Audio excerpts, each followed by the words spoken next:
हमास्मि लोकस्य मैं संसार में सबसे श्रेष्ठ हूँ। श्रेष्ठो हमास्मि लोकस्य मैं संसार में सबसे श्रेष्ठ हूँ।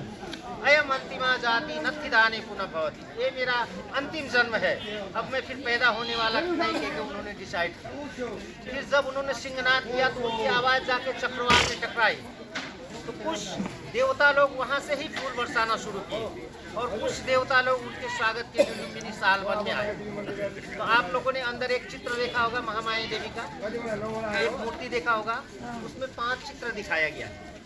एक ऐसे जो हाथी भी है, भगवान बुद्ध की माता जी है महामाया देवी, उनके साइड में उनकी बहन है महाप्रजापति गौतम, छोटा सा और साइड में महाब्रह्म और सत्यराज इंद्र, 2 देवताओं का यहाँ पे वो दिखाया गया कि भगवान बुद्ध जब पैदा हुए उनके स्वागत के लिए आए, ऐसा कह के कहा जाता है।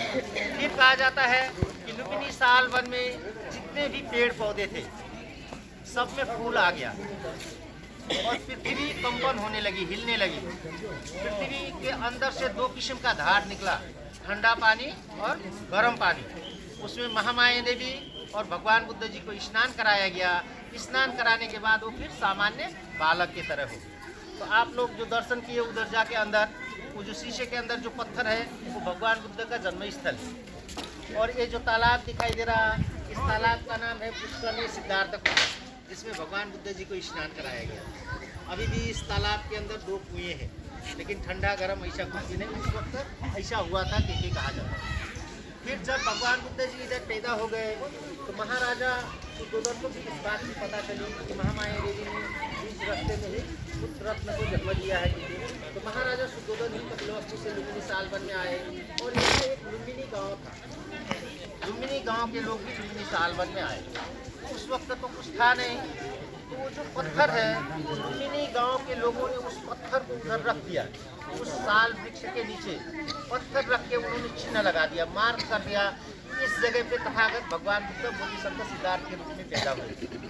वो जो पत्थर है लोग 2 किस्म से उसको मानते हैं। कुछ लोग कहते हैं भगवान बुद्ध की पैर की निशानी है, उन्होंने जो पहला कदम रखा था भगवान बुद्ध के पैर की निशानी, लेकिन एक्चुअली भगवान बुद्ध के पैर की निशानी नहीं है, उसको मार्कर स्टोन कहा जाता है। हुआ जगह, चिन्ह लगाया हुआ जगह, तो लोगों ने उस जगह को चिन्हित किया कि यहाँ तथागत भगवान बुद्ध पैदा हुए थे।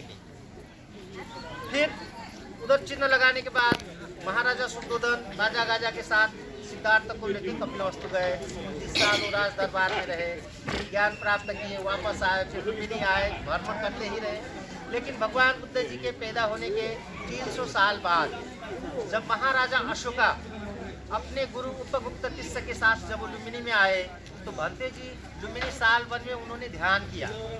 ध्यान करने के बाद उनको जाके पता चला कि इस पेड़ के नीचे बुद्ध जी पैदा हुए थे।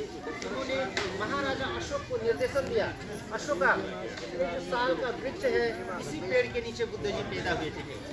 तो महाराजा अशोक ने उस पेड़ का पूजा वंदना किया, उस पत्थर का पूजा वंदना किया और वेदी बना के उस पत्थर को रख दिया और महामाया देवी मंदिर का निर्माण करवाया और कुछ बुद्ध विहार बनवाए। इधर जो आप लोग अभी आए हो देखे हो कमरे कमरे, कुछ बुद्ध विहार का निर्माण करवाया, कुछ स्तूप का निर्माण करवाया और वो पिलर उन्होंने लगा दिया, वो जो पीछे दिखाई दे रहा है। और उस पिलर में उन्होंने लिख दिया है, भाषा पाली है, लिपि ब्राह्मी लिपि में लिखा हुआ है। उन्होंने क्या लिखा है कि देवताओं के प्रिय प्रियदर्शी राजा अशोक राजा होने के 20वें साल में आए लुम्बिनी सालवन में। लुम्बिनी सालवन में तथागत बुद्ध पैदा होने के नाते उन्होंने प्राचीर का पूजा वंदना किया। प्राचीर का मतलब वो पत्थर का पूजा वंदना किया और स्तंभ बनवाया और लुम्बिनी गांव का टैक्स माफ कर दिया क्योंकि उसमें लिखा हुआ है, क्योंकि जिस गांव के लोगों ने वो चिन्ह लगाया था उस गांव का, क्योंकि बहुत पवित्र भूमि है, इस पवित्र भूमि को उन्होंने टैक्स से मुक्त कर दिया। तो ये जो पिलर है महाराजा अशोक ने बहुत सारे पिलर बनवाए, उन्होंने इसके ऊपर 4 चिन्हों का प्रयोग किया।